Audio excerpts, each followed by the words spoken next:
Recording by Moira Fogarty. The Art of War by Sun Tzu, translated by Lionel Giles. Part 12. The Attack by Fire. Sun Tzu said, "There are 5 ways of attacking with fire. The first is to burn soldiers in their camp. The second is to burn stores. The third is to burn baggage trains. The fourth is to burn arsenals and magazines. The fifth is to hurl dropping fire amongst the enemy." In order to carry out an attack, we must have means available. The material for raising fire should always be kept in readiness. There is a proper season for making attacks with fire, and special days for starting a conflagration. The proper season is when the weather is very dry.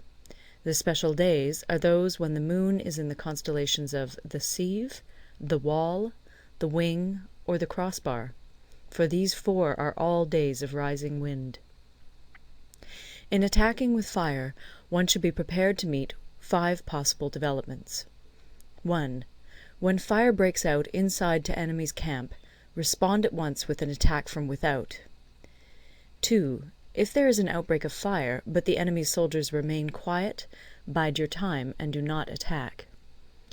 3. When the force of the flames has reached its height, follow it up with an attack, if that is practicable. If not, stay where you are. 4. If it is possible to make an assault with fire from without, do not wait for it to break out within, but deliver your attack at a favorable moment. 5. When you start a fire, be to windward of it. Do not attack from the leeward. A wind that rises in the daytime lasts long, but a night breeze soon falls. In every army, the 5 developments connected with fire must be known, the movements of the stars calculated, and a watch kept for the proper days. Hence, those who use fire as an aid to the attack show intelligence. Those who use water as an aid to the attack gain an accession of strength. By means of water, an enemy may be intercepted, but not robbed of all his belongings. Unhappy is the fate of one who tries to win his battles and succeed in his attacks without cultivating the spirit of enterprise, for the result is a waste of time and general stagnation. Hence the saying, "The enlightened ruler lays his plans well ahead. The good general cultivates his resources." Move not unless you see an advantage. Use not your troops unless there is something to be gained. Fight not unless the position is critical.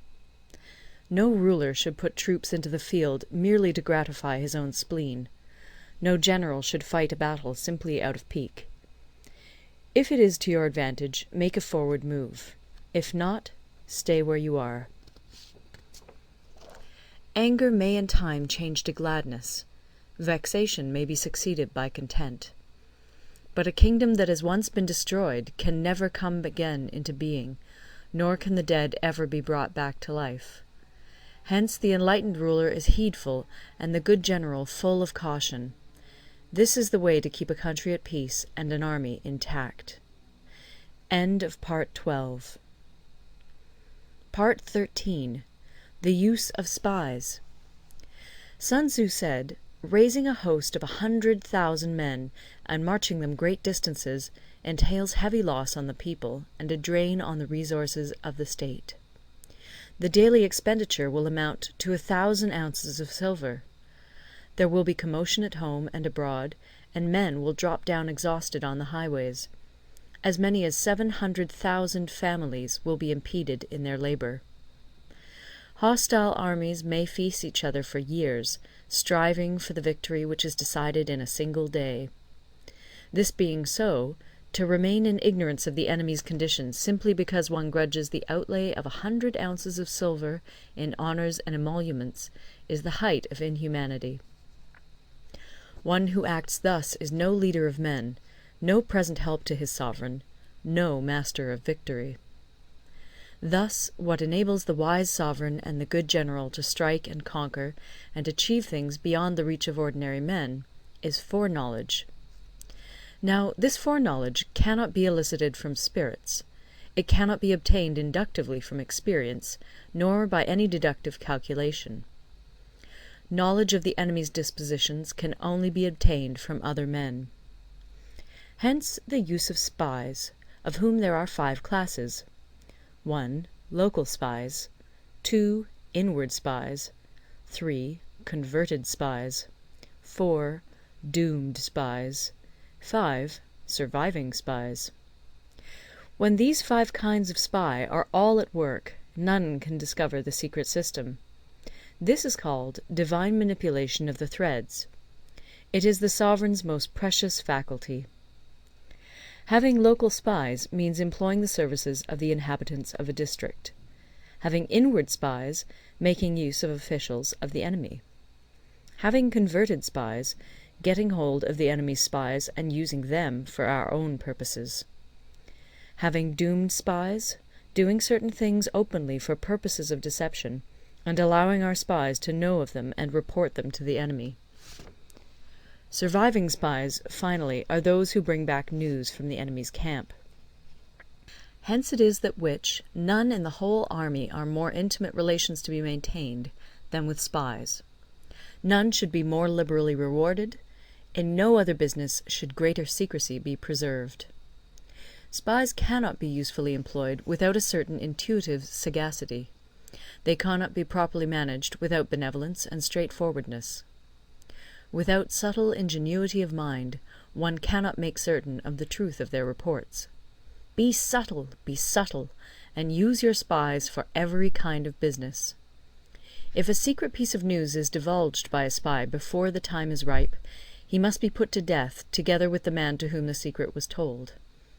Whether the object be to crush an army, to storm a city, or to assassinate an individual, it is always necessary to begin by finding out the names of the attendants, the aides-de-camp, and doorkeepers and sentries of the general in command. Our spies must be commissioned to ascertain these. The enemy's spies, who have come to spy on us, must be sought out, tempted with bribes, led away, and comfortably housed. Thus they will become converted spies and available for our service. It is through the information brought by the converted spy that we are able to acquire and employ local and inward spies. It is owing to this information again that we can cause the doomed spy to carry false tidings to the enemy. Lastly, it is by this information that the surviving spy can be used on appointed occasions. The end and aim of spying in all its 5 varieties is knowledge of the enemy, and this knowledge can only be derived in the first instance from the converted spy. Hence it is essential that the converted spy be treated with the utmost liberality. Of old, the rise of the Yin dynasty was due to Yi Qi, who had served under the Xia. Likewise, the rise of the Chu dynasty was due to Lu Ya, who had served under the Yin. Hence it is only the enlightened ruler and the wise general who will use the highest intelligence of the army for purposes of spying, and thereby they achieve great results. Spies are a most important element in water, because on them depends an army's ability to move. End of the Art of War.